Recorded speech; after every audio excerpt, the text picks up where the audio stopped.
Hi, this is Dave and welcome to the Table, a series of videos where I review and discuss various board and card games looking at them from a family perspective. Today we're going to be taking a look at H.P. Lovecraft's Kingsport Festival from Passport Game Studios. Now this is a dice worker placement game for 3 to 5 players, in which you're taking on the role of a cultist invoking the elder gods of the Cthulhu mythos and gaining their gifts in an attempt to use those resources to spread dark power throughout the city of Kingsport. But you have investigators that are working against you, trying to stop you. Now let's take a look at this game, and in the demo for this game, for the sake of time, I am doing it as a 2-player playthrough just to show you how the game is played, although the game is for 3 to 5 player. Just want you to make note of that. So let's take a look at the game and a bit of how it's played, and I'll come back and I'll give you my thoughts. Okay, let's take a look at the components that come in Kingsport Festival, and right here we have our game board here, which is the map of Kingsport City, and there's all these different paths that link everything together, and I'll get to that in the gameplay. And there are, each of these different locations, there is a building, and right now I just have the artwork side up, but when we get into the gameplay, we'll actually turn it over, and each of the different city locations will have a different ability. For example, here with the library. So I have these placed on the board here so you can see what the city looks like. Along the outside of the game board, we have a track here which is going to track your cult points, which are essentially your victory points. Now we have 2 trackers on the outside of the game board here. We have this yellow one over here, which is going to keep track of your magic points that you'll be able to use during the game to cast spells. And then along the side over here we have a sanity tracker, which you're going to use to keep track of the amount of sanity that you have. Down towards the bottom of the game board here, we have a space for a scenario card should we choose to use them. And when you use scenario cards, they're going to change some of the gameplay mechanics and allow for different gameplay each time that you play. Along the bottom here, we have this round tracker, so it goes from 1 to 12, and that's how long the game is going to last. And along the way, there will be these little markers placed, which will determine when the raids are going to take place, which I will get to in a moment. And finally, we have this track over here, which is going to keep track of the player order here, so it's going to keep track of the turn order. Next, we have a bunch of these cards over here, and are all of the different Elder God sheets that are placed out here, and this is going to be all of the different elder gods which we will be able to invoke and get their favor to gather up various types of resources. Let's take a look at one here. This happens to be Cthulhu, and so his number is 15, and I'll get to that in the gameplay what that means, as well as all of the as well as what the cost is when you choose to invoke him and what he's going to give you in return. Now, if you're not familiar with the Lovecraftian mythos, the nice thing is on the back of the card is going to give you some information about who he is and what he does and all sorts of things there. And then finally at the bottom is going to give you a text translation of what the symbols are on the front of the card. So it's going to be for all of the different elder gods that are here. Next we have a bunch of different cards that come in the game, and so we have first of all we have these festival cards here, and if you use a scenario that has a festival in it, this will be something that will be resolved at the very end, and I'm not going to show them off because I don't want to spoil anything. We have these scenario cards, and each one is going to give you a different essentially story to play out, and there's going to be some information about the scenario, and then it's going to tell you when the raids occur. So again, changing up the gameplay. Now in this game we're going to be playing as cultists trying to spread our dark power throughout Kingsport, and so we are going to be playing against these investigators here, which there's a whole bunch of different investigators, and they are going to participate in these raids that I talked about here. So you're going to have these different investigators trying to stop you from doing your evil bidding, and there's also going to be some of these events that are going to influence the raid as well, and some of them can be good and some of them can be bad. So these 2 types of cards are going to work together. I mentioned before about this magic track that's along the side here, and we'll be able to cast spells during this game, and there are 3 different types of spells, and these are the different cards over here. So we have these evil spells, which are the purple ones, and we have these black spells, which are death spells, and then finally the red ones are going to be destruction spells. Along the side here, we have all of our different domain resources here. This is going to be our evil and our death and our destruction. And then finally over to the side we have all of our player pieces here, which is going to give you your dice, and your player markers. You have a scoring token there, which is the cardboard chit, and then there's a reference card there. So lots of different pieces that come in this game. And let me get it set up and I will show you how it plays. Okay, I've gone ahead and set this game up for 2 players. And the first thing that I did was I turned over all of the building tiles here, and they'll give you different different abilities. So let's take a look here, like in the middle here, the house. It says you gain 1 domain resource when you place your marker on this building. So each of these different ones is going to give you a different ability. Now let's take a look here. First of all, there's some information that you want to note, and we're going to take a look at this one right here in the middle, and this is going to tell you that this is a level 2 building, and then down at the bottom is the cost. So this is going to cost us 1 death resource, and it's going to give us 1 cult point for expanding our dark power here. And this little notation off to the side is going to let us know that this is going to help us to gain some power against the investigators. And so there's different ones that are have different notations around the board. And then also, if you notice these paths that are coming around them, these are going to tell you like which direction you can go as you're building. So it's kind of like a little bit of a roadway here between the buildings as to which direction that you can go. But essentially each one of these is going to have a different level, starting from 1 in the center and working your way out all the way up to level 4 buildings, which are really, really powerful. So you have to work your way through. You can't go right to a level 4. You have to work your way out through levels 1, 2, and 3. So that's how the game board itself works. Next, what I did was took the player cylinders here, and I placed them on the 0 for the cult point tracker here. And we have these cardboard scoring chits here that if for some reason we go over 50 points, we would place this down on this little plus right here. So I have those off to the side. Next, I took some of our markers, 1 for each of the players, and I placed them on the starting level of 10 for our sanity on the left-hand side of the board, and 0 over on the magic track on the right-hand side of the board. For this game, I also took all of the domain resources and spell cards, and I have them placed off to the side. The purple ones being evil, the black ones being death, and the red ones being destruction.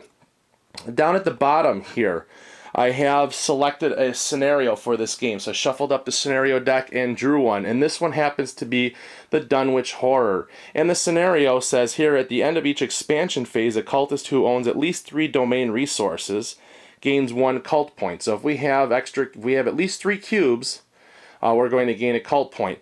And then this is when an investigator wins a fight with a cultist, that cultist removes his marker from one of his highest level buildings, his choice, in addition to the normal effects. So that's going to be kind of nasty, and I'll get to the raids in a little while.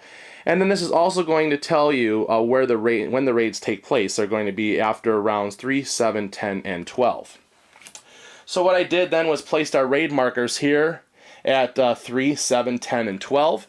And next I went through and I shuffled up the event cards, placed one down under each raid, and then I went through each of the investigator types. They have a number on them, 1 through 4.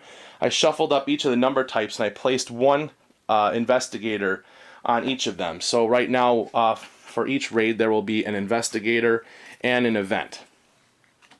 And we placed the counter on number 1. And then we have all of these Elder God sheets over here set up and arranged from There's an X all the way in the corner, all the way up to 19 right there. And so we are ready to start.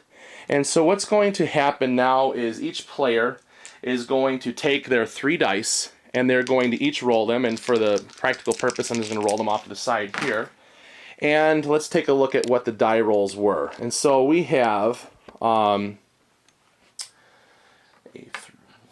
this is what the yellow has here. We have a 1, 3, and a 6 for a total of 10. And the green has a total of 12. And so what's going to happen here is whoever has the lowest point levels is going to be first on the turn track. So what's going to happen is on the turn track over here, I'm going to place the cylinder. So yellow is going to be 1, and green is going to be 2. And so what's going to happen is right away, these players are going to gain sanity points right here. We have the first player is going to gain 2, so they will go up to 12, which is the maximum. And then the player number 2 is going to gain 1 sanity here. So that is going to keep us a little bit more on the sane side. Adding sanity on our track here is optional.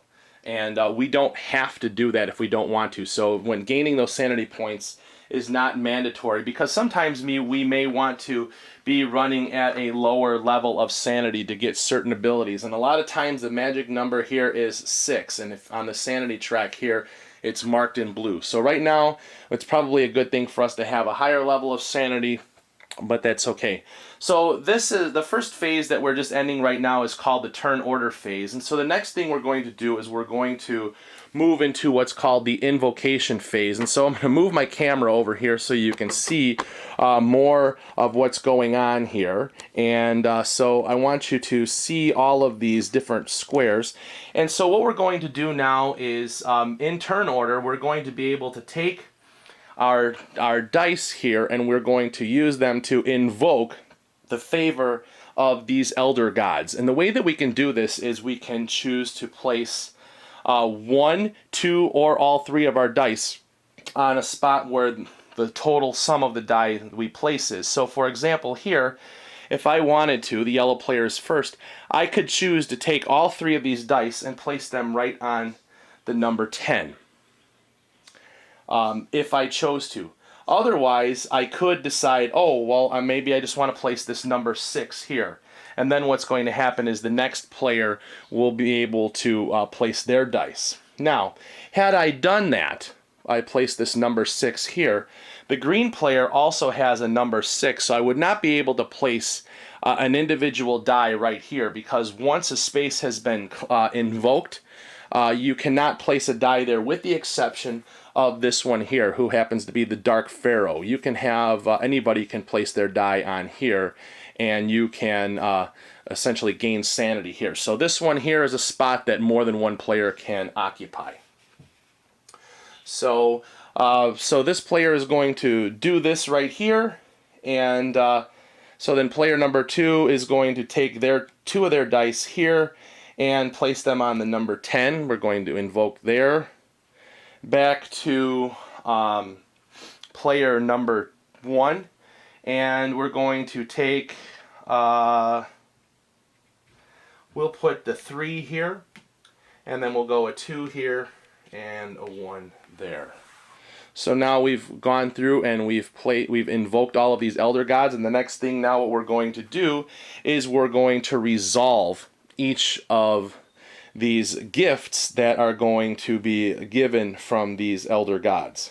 So receiving these gifts is going to take us into what's called the concession phase. And so the way that we have to resolve this is we have to resolve them in numerical order. So what we're going to do here, starting as number 1, is that this one is going to grant one of these evil resources. So what we'll do is we'll take a purple resource cube and it will go to the yellow player, and the die will be removed and placed back in front of that player. And so we'll continue to do this here. The number 2 is going to give a death resource here to the green player. This one for number 3 is going to give me a choice of either an evil resource or a death resource, and I think that we're going to go with another evil resource. So we're going to change that here. This comes back. Now we go across here. Any of the elder gods that do not have any invocations cast on them will just be ignored. So now we get to number 6 here, and this one has a, let me zoom in here so you can see.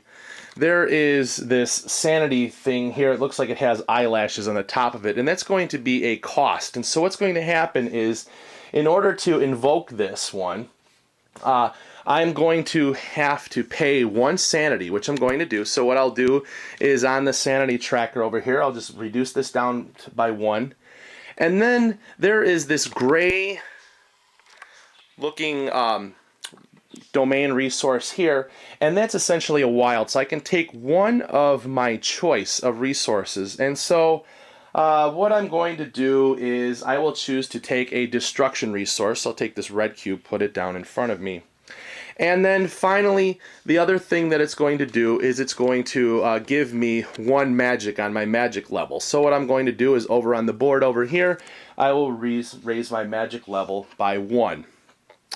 And then finally, to resolve this final die over here, this one is going to cost the green player 2 sanity, and it will give me a choice of either 2 evil and 1 death, or 2 evil and 1 destruction. And so we're going to take 2 evil and 1 death.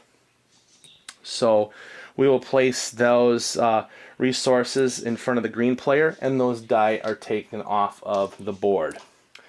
So now that we've done that, we're going to move into what's called the expansion phase, and this is where the action is going to take place on this board over here. So starting with the first player, they are going to be able to essentially build, but they're going to expand their dark power into 1 space on the board, and we have to start here in the center. So the first thing that we're going to do is we're going to place our marker on this house, and so it's going to cost me 1 resource of my choice. So we're going to pay this destruction resource here, and I will place my influence cube right here. So I place this marker right in the center, and it says now I gain 1 domain resource of my choice when I place this marker on the building, and so essentially I'm going to take a destruction 1 back. And the green player is going to do the same thing. They're going to place a death marker, pay a death resource, place 1 here, and then we'll take 1 back. And now that we've completed the expansion phase, we would look to see if there's going to be a raid, which there is not. And so the next thing that we're going to do then is that we'll conclude the turn, and we're going to move on to the next phase of the game here, or the next round. So we're going to look here. One thing to look at the expansion phase here. It says at the end of each expansion phase, a cultist who owns at least 3 domain resources gains 1 cult point. Well, each of us have some domain resources. The yellow player has 3, and the green player has 4. And so each of them are going to gain 1 cult point because of the scenario. So now moving into round number 2, we're going to continue on doing these phases over and over and over again. As we start turn number 2, we're going to again roll the dice here, and we're going to see what our totals are here. We have 14 for the yellow player, and we have 12 for the green player. So now the green player is going to move up in turn order, become player number 1, and the yellow player will be number 2. The green player will choose to add 2 sanity, and the yellow player will choose to stay where they're at. So we're not going to add sanity at this time. So the green player is going to be playing first, and we will choose to play. We're going to place all of our dice here, and so that's going to leave the yellow player to be able to place their die however they want. And so we're going to place 2 of them here. So it's 5 and 4 will be a 9, and then we'll place this one at a 5 over here.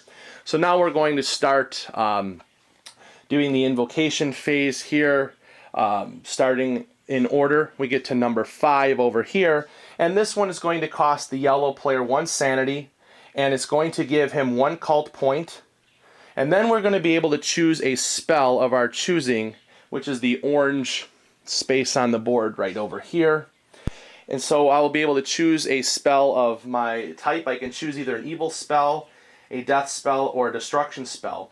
The evil spells are going to enhance my invocations, meaning it's going to somehow benefit me in being able to place my dice here. The death spells are going to help gain my strength to fend off the investigators. And the destruction spells are going to give me cult points to get ahead, or give me domain resources. And so I think what I'm going to do is I'm going to choose a death spell, and so let's take a look at it here. This is one of the black ones. And this says death spell. It says that during the raid, spend any number of magic points to gain +1 strength for every 2 magic spent. So I will be able to boost my strength against these investigators. And I'm going to get to that in just a moment because we're going to have a raid coming up pretty soon. And then finally, the one thing it's going to do is allow me to gain 1 magic on the magic level. So I raise that up to a 2. This has been removed from the board here.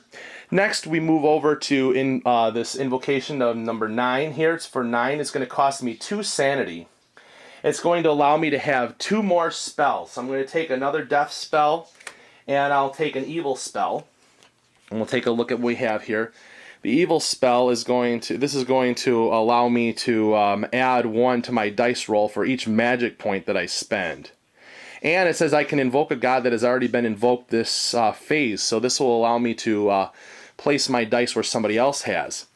Or we have another death spell here that's going to be the same as the first one. So we have 2 of these ones that come from the Necronomicon. So we have some things that are going to benefit me very well.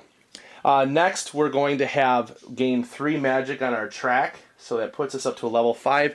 And then finally, let me show you this card right here.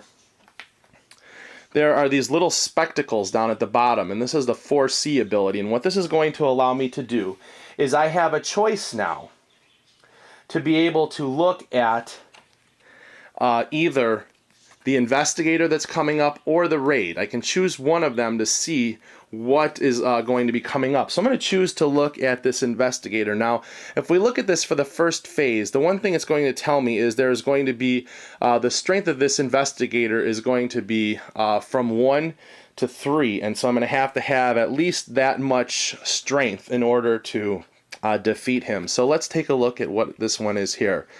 And so he's a strength 2, and this is going to have some specific abilities here. For example, this one says spells cast in this phase give cultist 1 less strength than normal. So trying to cast a spell against him is going to actually harm me instead of helping me. And then what happens is if you win the battle, or what happens if you lose. So this one looks like if I lose, I'm only going to lose 1 sanity. It's not terrible if I don't beat him. So it's something that I don't have to really worry about. However, I don't want any of the other players to know what this information is. I keep this to myself. So I place this back down in front of me. So we've done that. And then finally we continue invoking over here. We get to this one here on number 12. And this is going to cost me 2 sanity. And this one here, I'll lift this up so you can see. We're going to gain 1 evil, 2 destruction, resource or cubes, and then we're going to increase our magic level by 2. So we go up by 2, and we're going to get 1 evil and 2 destruction. So now again, we're going to move into the expansion phase over here, where we'll be able to now continue on where we can go. So looking at what we're going to want to do, we can move out from the center now depending on the resources that we spend. So the green player is going to go first, and we're going to choose to go to the club here, and the club says that during a raid I gain +2 strength against investigators with strength 3 or less. So that's good for right now because we already know that we looked at this before, and this is a strength 2. So this is going to help me defeat him right away. So what's going to happen is I'm going to pay my 2 evil resources, which is what the cost is right here, 2 evil resources. I'm going to score 2 cult points, and I will place my cube right here. And so now I've gone on to a level 2 building here. Now the yellow player can also choose to now expand into this area, and we can place cubes on the same spot, but I think he's going to go a different route. And I think that we're going to go down to this Emporium, and we're going to spend 1. Actually, we can't because he doesn't have a death resource. Right now, the only thing that he can do is also... maybe not. No, we're going to choose to go to the ruins. And this is going to be, during the turn order phase, I can re-roll my dice if the result is greater than my sanity level. So I can choose to re-roll dice, which is really, really good. If there's something I don't like, I can choose to re-roll. So I will spend 1 resource of each type. Here we've got an evil and a destruction. And it won't gain me any cult points, but I can... I will be able to gain that benefit later on. So now that we've ended the expansion phase here, we'll look at our scenario, and the yellow player only has 1 resource cube left. However, the green player has 5 resources still left. Here we've got our cubes here, so what's going to happen is we're going to gain a victory point here. So now we're going to look around and see we've not yet gotten to a raid, so we're going to continue on to the next round. And this turn we're going to do this again. We're going to roll our die and see what happens with our turn order. And so we look here and we see that the yellow player has 14 and the green player has 10. Now the yellow one, I says I can re-roll my dice if the result is greater than my sanity. Now maybe I want to try and be able to go first. I'm going to choose to use that ability, and I'm going to re-roll my dice here. And this is going to give me a total of 9 on my die rolls. So opposed to 10. So the yellow player is going to move up in front, and the green player will be second. And I'll choose to add 2 sanity, and the second player will add 1.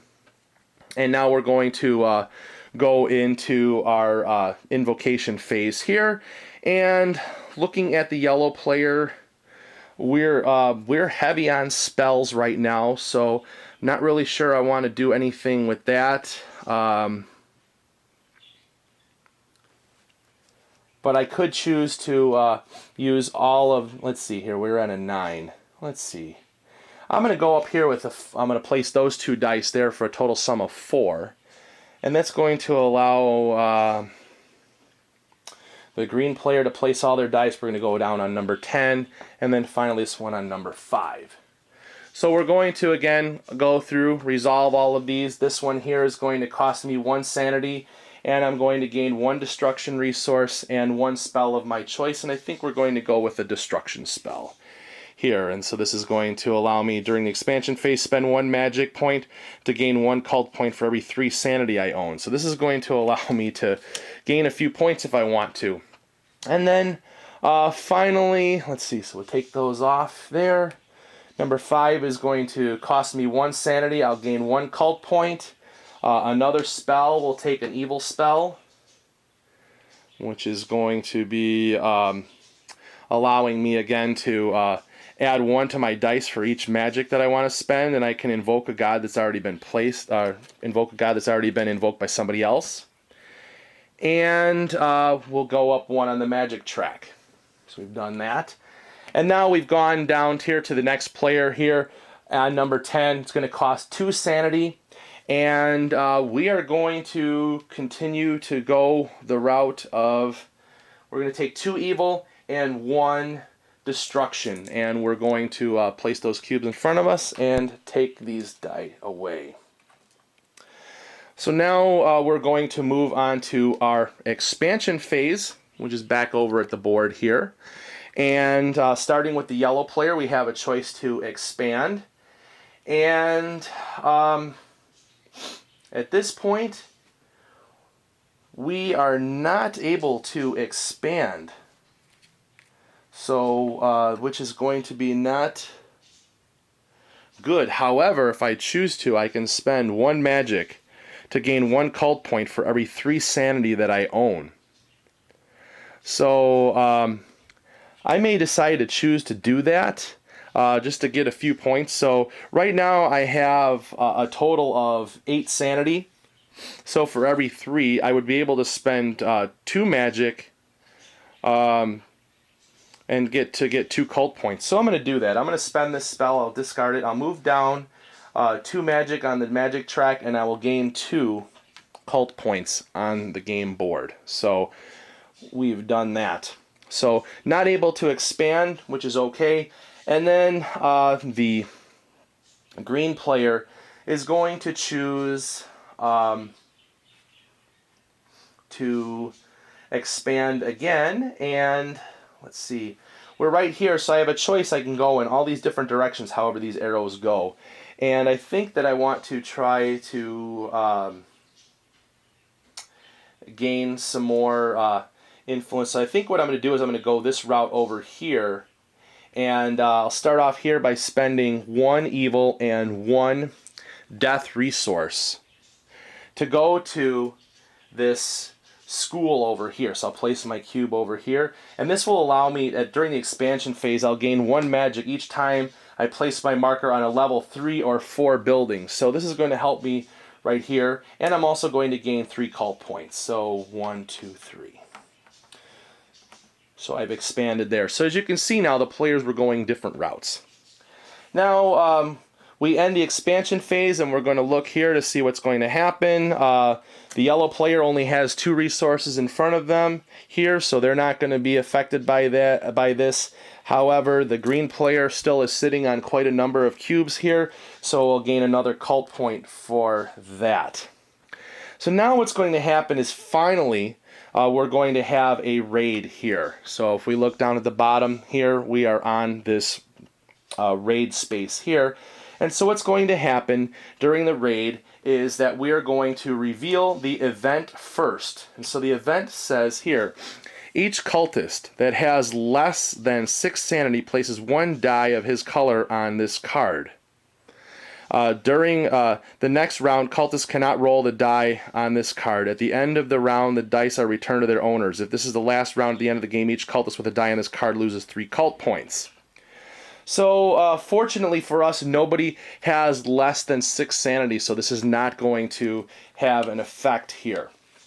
And we are going to reveal now the investigator, which is Nathaniel Wingate Peasley. He's the professor of political economy, and he has a strength value of 2, and it says here, his skill is spells cast this phase give cultists 1 less strength than normal. So we're going to add up the strength now that we have for each of our players, starting with the yellow player. And right now we have a 0 strength, but if we choose to, we can choose to spend spells on here, but it's going to give me 1 less strength. So it's going to cost me a lot of magic.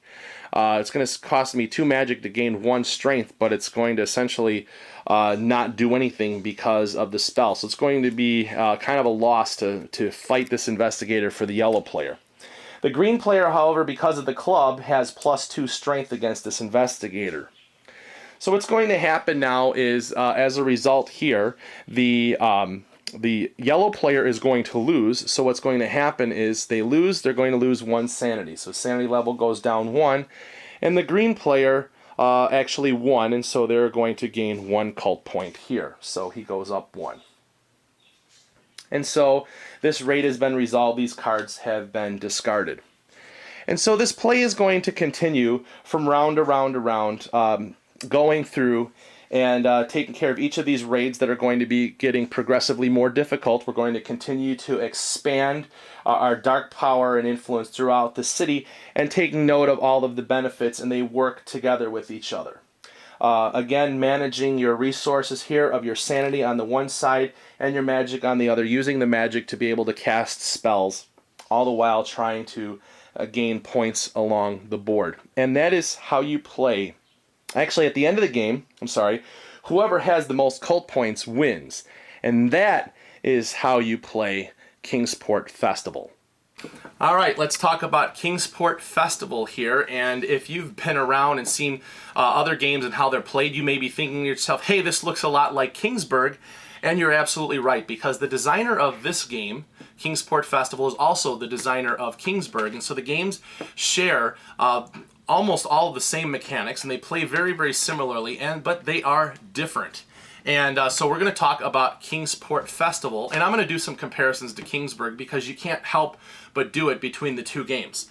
Let's talk about the artwork first, because the artwork in this game is amazing. You look at Yog Sothoth here, and we have the Hydra here, and we have Cthulhu here, and this artwork is just amazing. And if you look at it, I mean, look at him. Cthulhu is very, very menacing in this particular image here, and that's what it casts into this dark theme of the game. And if you're not familiar with any of the Cthulhu mythos, you can look in the back here, and there's a bio on each of all these elder gods. It's going to give you information, a little bit of insight into them, so that you don't feel completely lost in the game, and you can kind of understand and get a little bit of an introduction into his works and that whole world that he created.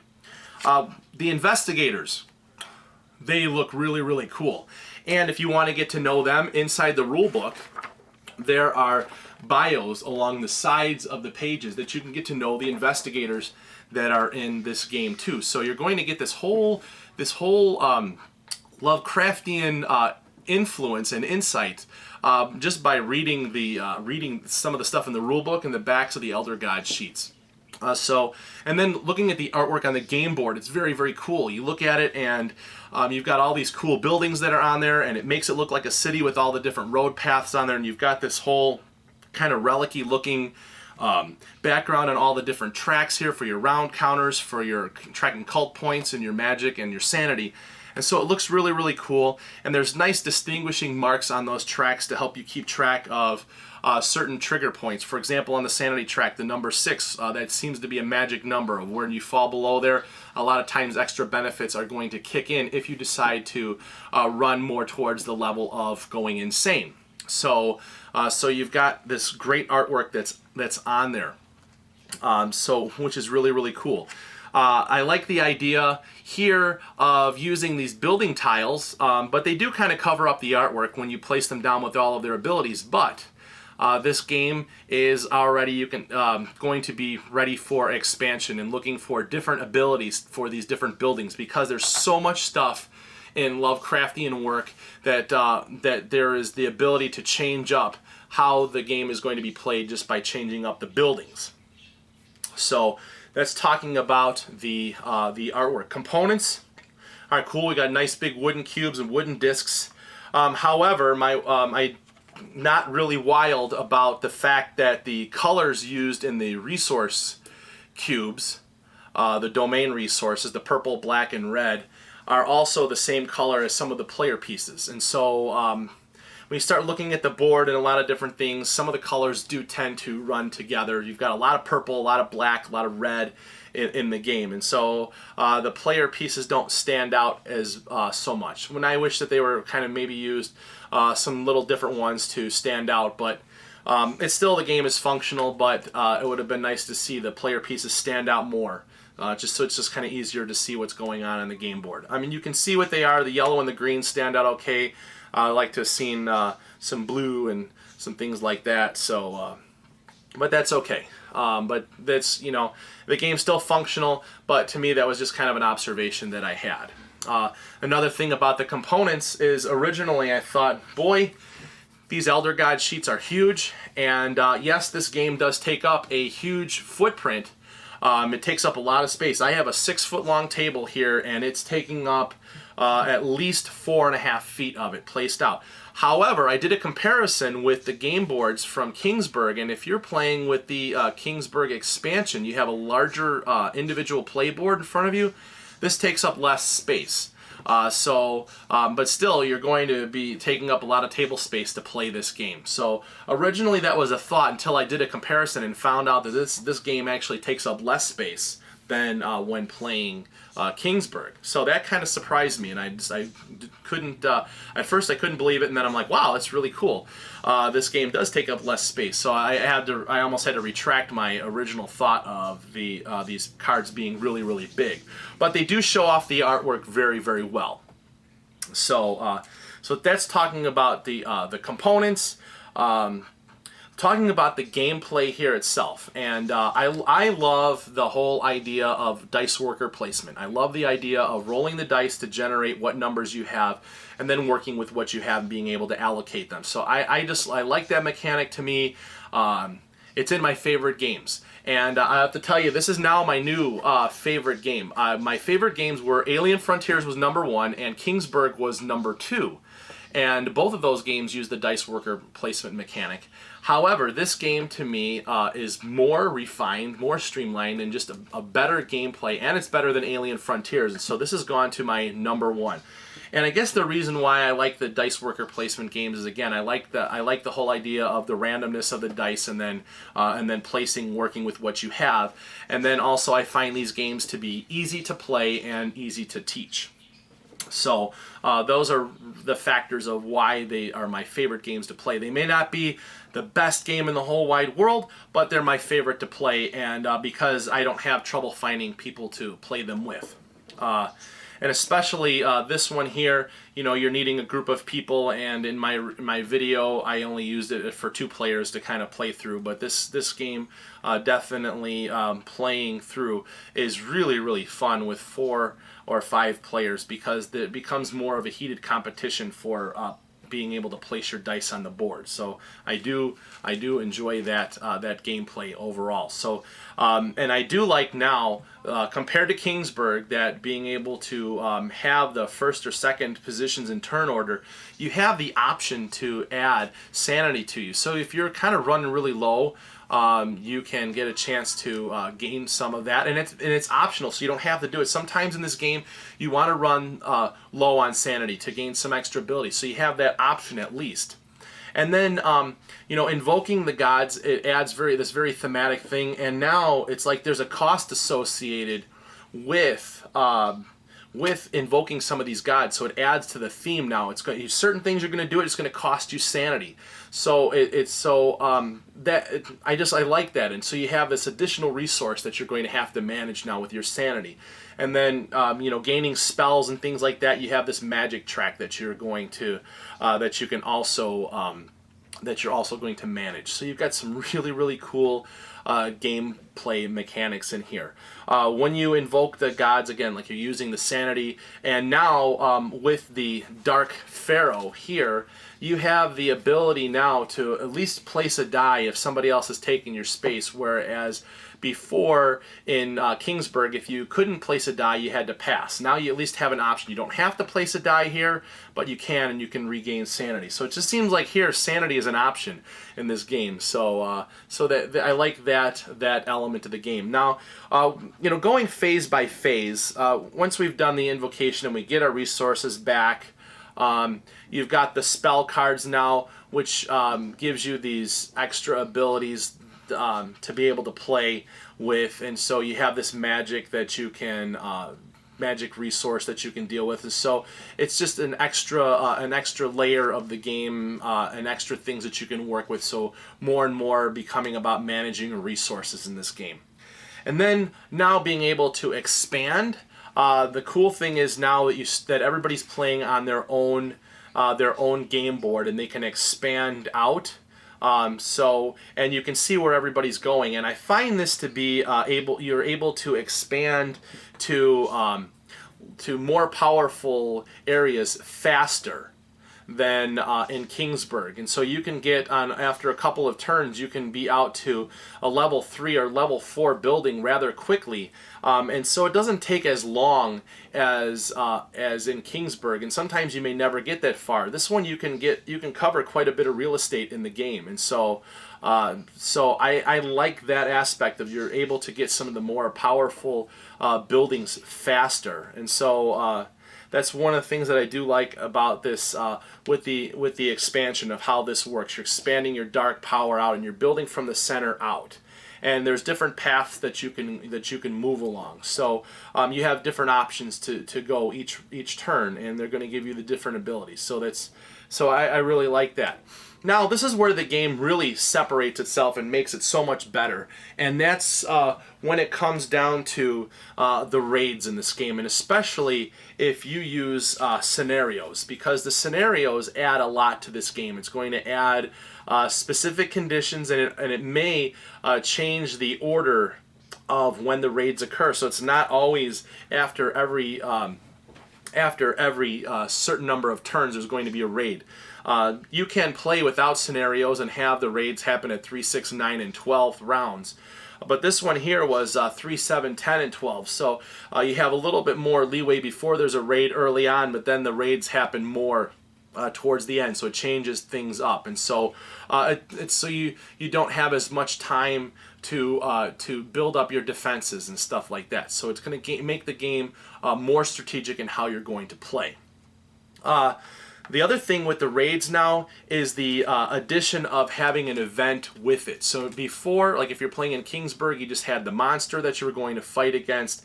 This now you have an investigator that's coming, but you also have an event that's going to trigger beforehand, and so it could have a positive or negative effect. And so between the two different things, you have a lot more options for replayability and a lot of different things that are going to happen. And it's also going to make the ability to, when you are able to foresee things, to be able to look. Now you have a choice. So you can look at one thing, but you don't necessarily know what the other is. So you're just going to have to make some of your choices a little bit more when you're invoking the Elder Gods for their abilities. Going to be more strategic too. So the raids really change this game a lot. And of course you want to be able to build your defenses up to be able to repel the investigators so that you can continue to expand your dark power and not be defeated. So, but just the whole raid aspect of this game adds so much more to it. And then we didn't see any of the cards in here, but there is a festival, and some of the scenarios will have a festival that will happen at the end after the last round. There will be a festival card that's revealed, and in that particular card, when it comes out, just because you're maybe not having the most cult points at that point, don't count yourself out, because there may be something that will happen in there that may give you the extra points to put you into the lead, and you can win the game. So it could be a nail biter all the way up to the very end of this, into the end of the game. Overall, this game is really, really solid. Like I said, this is my favorite game to play. It's such an improvement over Kingsport. I just think that it's more refined, moving from phase to phase. You don't have to worry about the little things that are in between, like when you're playing Kingsport between the seasons, like, oh, well, this person's in the lead, he gets that, this, that, and the other. There's not quite that, and what I would consider clunkiness. A lot of times playing Kingsport, if you end up with the King's Envoy, the little purple guy, he may end up going unused a lot of times. You don't have to worry about that in here. I just think it streamlines it. You have more options, I guess. I said expanding out.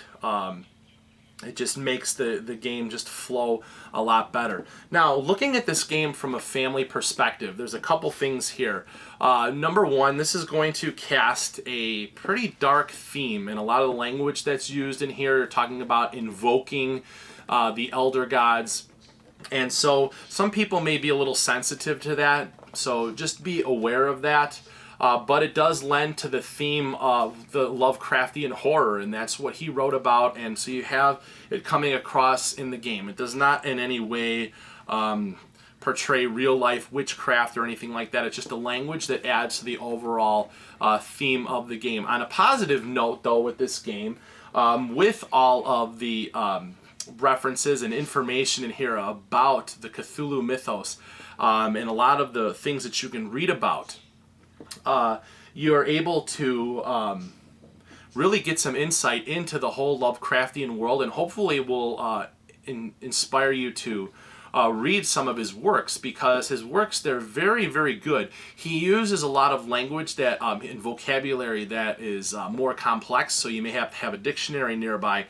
but he was an excellent writer and definitely an influence for a lot of the horror writers today. So this is a great tribute to him and adding a lot thematically. Looking at this game, this is about a lot about decision making and a lot about managing your resources and and how you're going to use them all and where you're going to expand to, and being able to have enough to be able to continue to gain cult points and expanding your dark power throughout the city, but yet being able to repel the raids from the investigators. So there's lots and lots and lots of resource management in this game. You're going to have to do a lot of decision making, a lot of things that you're going to do. When you're invoking the elder gods, where you're going to be able to place your dice, there's going to be a lot of strategic decisions that are going to be made in this game. So, super high praises for this game. Despite the fact that I said some stuff about the colors of the pieces, overall this is a great game. Again, this is my favorite game to play. I just love the mechanics of it. I find it to be very, very smooth and a super enjoyable game to play. So high praises for this one. I would definitely recommend picking this one up and adding it to your library, especially if you're a fan of Kingsport, because in my opinion this one is a better game. So alright, that's it for now, and join me again next time as we take a look at another game and we see how it makes it to the table.